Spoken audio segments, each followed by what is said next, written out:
ઘણા મનોવૈજ્ઞાનિકોના મતે બાળ ઉછેરમાં દાદા દાદી અને નાના નાનીનો રોલ ખૂબ મહત્વનો છે, જેના ઘણા કારણો છે. 1. બાળકોમાં ભાવનાત્મક બંધન વિકસે છે.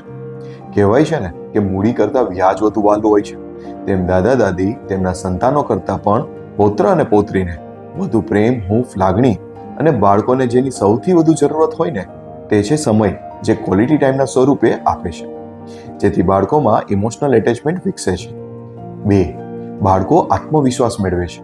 જ્યારે દાદા દાદી તેમના સમય અને સંઘર્ષની વાત તો તેમને કહે છે, ત્યારે તેઓ પણ હિંમત અને આત્મવિશ્વાસની કેળવણી મેળવી લે છે. 3. દાદા દાદી તેમની વાતોમાં કૌટુંબિક ઇતિહાસથી લઈ સાંસ્કૃતિક પરંપરા, સંસ્કાર, ગુણો, મૂલ્યો તેમના પૌત્રોને ખૂબ સહેલાઈથી સમજાવી શકે છે, જેથી બાળકો તેમની પરંપરા અને વારસા સાથે નાનપણથી જ જોડાઈ જાય છે. 4. નાનપણમાં ખૂબ જરૂરી એવા નૈતિક મૂલ્યોનું સિંચન પણ સૌથી સારી રીતે દાદા દાદી કે નાના નાની જ કરી શકે છે. 5. બાળકોને એકલતાનો સામનો નથી કરવો પડતો.